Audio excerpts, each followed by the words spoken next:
Hi everyone, and welcome back to another video. Today we are going to be doing something super simple. I am going to take you on a tour through my Procreate library. So what I have planned is basically just to show you everything that I have in my Procreate app. So those are things that maybe you haven't seen before, projects that I've worked on in the past, things that I'm working on now, commissions, all that kind of stuff. So yeah. I always find it really fun to see this kind of stuff from other artists and see what they're working on. So yeah, I hope it will be interesting, and I guess let's just hop into it. So to begin with, for all my artwork, I'm using the iPad Air 3 10.5 inch paired with the Apple Pencil. I probably wouldn't recommend this model for Procreate because of the layer and storage limits, but it's working fine for me at the moment. If it's within your price range, I think I would always recommend getting the iPad Pro. So I guess the best place to start is all the way at the bottom, which isn't too far since I've only been using Procreate since March this year. Right at the bottom, you can find my folder full of unfinished work. These are just a bunch of pieces that I didn't ever end up finishing because something wasn't quite right about them and I didn't know how to fix the problem. Some of them are old and some of them are more recent, like this one. I just like to keep them out of the way instead of deleting them. Now, these are some of my first artworks that I did in Procreate, and there were actually some lettering exercises from a beginner's course that I found on YouTube. I can't remember the name of the course specifically, but it was super helpful for getting to know the software. My first character-based illustration was actually an attempt to redraw one of Courtney Ann Design's lovely illustrations. It's pretty much a direct copy, which is why I never used it for anything other than personal practice, but her art really inspired me at the time. The same with this illustration. I tried to imitate Courtney Ann Design's art style to create a mini portrait of my boyfriend and I. Again, this was just for personal practice. It really helped me to learn the software without stressing too much about the creative stuff at the beginning stages. My next series of illustrations were of influences from Instagram that I really liked at the time. I was trying to keep things as close to the original reference image as I could, but as you can probably see, I didn't know how to work with color, which is why they have a really muddy look to them. I think there's quite a clear distinction of where I actually started to learn about color. I took a couple of Charlie Clement's courses on Skillshare called Fun with Color and Fun with Spaces, and it really made a huge difference. This is where I learned about how to find the perfect color palette and also how to combine references to create something unique. But sadly, my human anatomy still kind of sucked and it definitely needed some work. Luckily, since I already had Skillshare, I found a course by Gabrielle Bricky that covered the basic anatomy of the female face. So I started practicing more with facial features and brushing up on anatomy for the first time since high school. I also created this Instagram tracker to help me create a plan for social media and track which posts were doing well. I started it when I had only 77 followers, and it was really helpful in the beginning stages to keep track of growth. But anyway, Gabrielle's Skillshare course really helped me to build confidence experimenting with more female characters, and this is where I started to join my first Draw This in Your Style challenges on Instagram as well. This right here is when I discovered the work of Sarah Faber, and I also became a member of her Patreon page. I think just by looking at them, even from a distance, you can see how much influence I was taking from her work. I started by doing her daily warm-up exercises, and this is when my art style really started to take shape.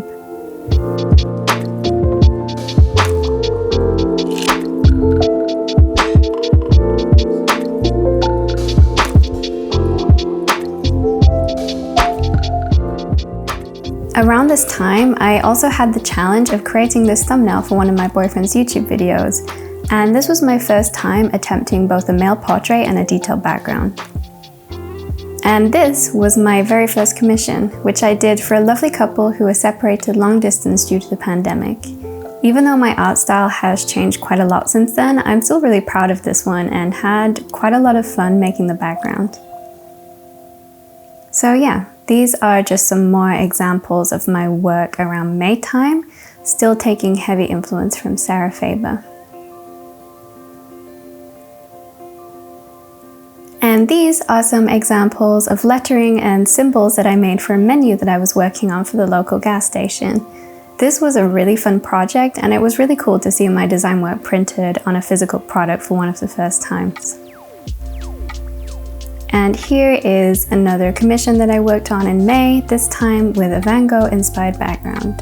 I think I posted this one on Instagram too.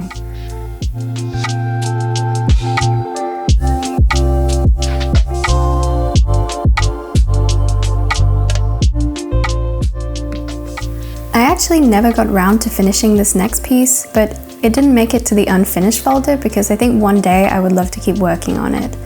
I was really proud of this expression, and I actually intended to make a Draw With Me video out of her, but we really struggled with the filming. Here is some expression practice that I shared to Instagram but then archived. And this is a collection of Instagram stories that I made in Procreate to celebrate particular milestones.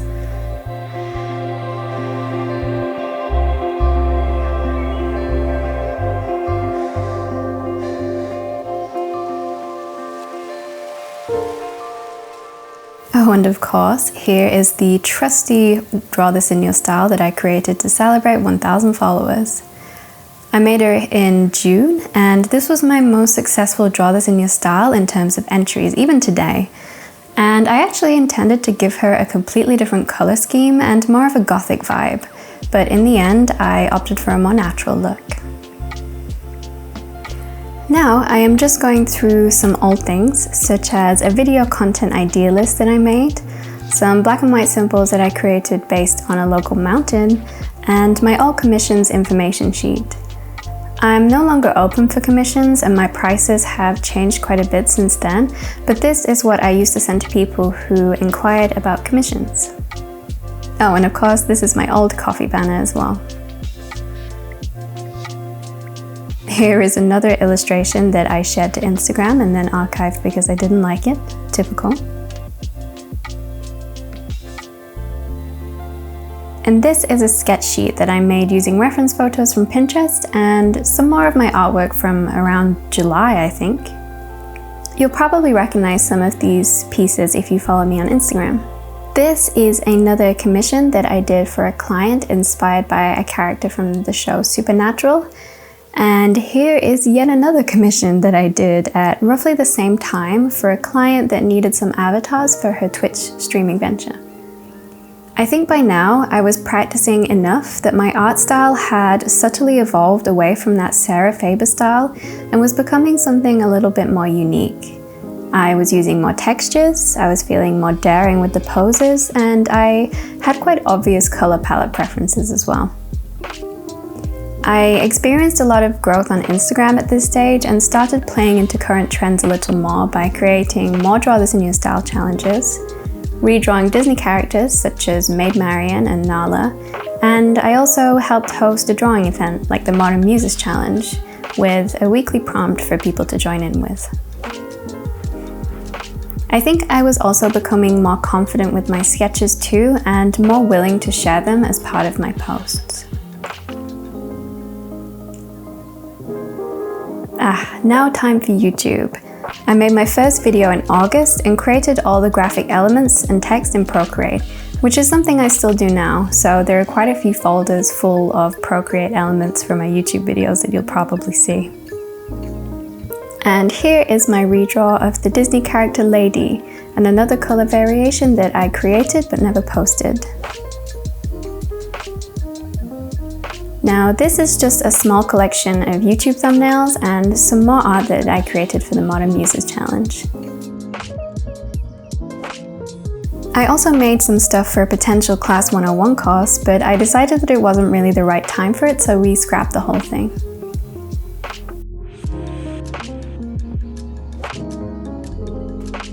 Now, onto one of my favorite commissions of all time, the coffee Draw This In Your Style. This was the original sketch that I created for them, and these were the color palette options. Of course, they opted to go for this cream one, and this was the final result. I really like this project.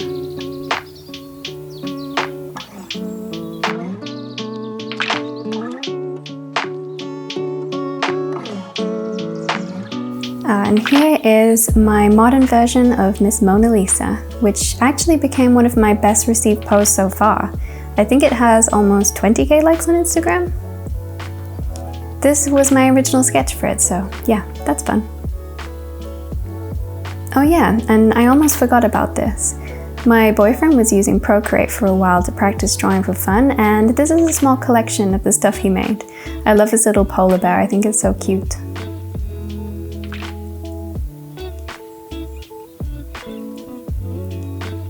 So now I think we're up to October time, and I was experimenting a lot more with black and white due to the Inktober event that was happening on Instagram. And I also did my first screen cap redraw from a Disney movie called Enchanted. I remember being quite inspired at this time and had a really good time making a lot of these pieces. Oh, and here is my self-portrait, the original sketch for it and also the finished piece.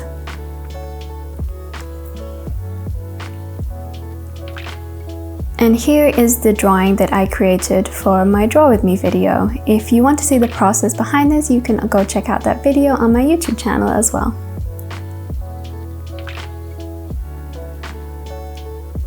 This is one of my favorite pieces that I made so far, and it was a Draw This in Your Style by Yun Ferrano, and it was perfect for Halloween. It was so much fun to do.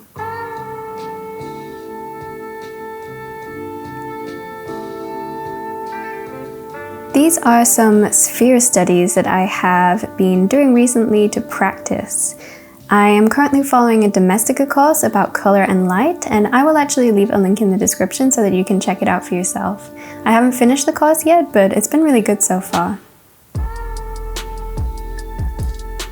My art style currently is using a lot of line art in the finished illustrations, and that's kind of where I'm at with it right now. I've been working more on my line art quality.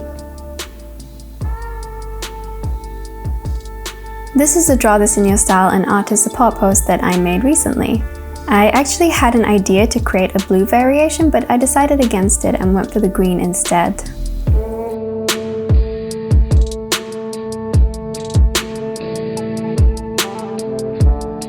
And of course, this is the Draw This in Your Style of the wonderful Odna Tamiara, which is currently all over Instagram. And my new Twitter banner as well. If you saw my last YouTube video, you may recognize this piece. I recreated some of my very first drawings for the video, and this is the result.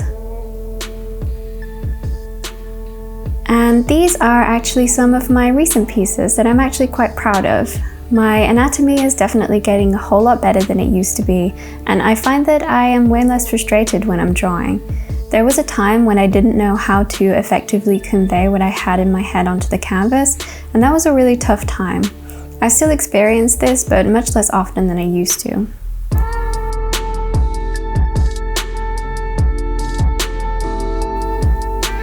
And finally, this is my most recent art piece, a girl dancing in the snow. And that concludes our little Procreate tour. Thank you so much for watching this video. I hope that you found it interesting or insightful. Maybe you did, maybe you didn't. I don't know. Let me know in the comments actually, because I would love to know what you thought of this kind of video. So yeah, anyway, thank you again, and I really hope you have a good week. Bye!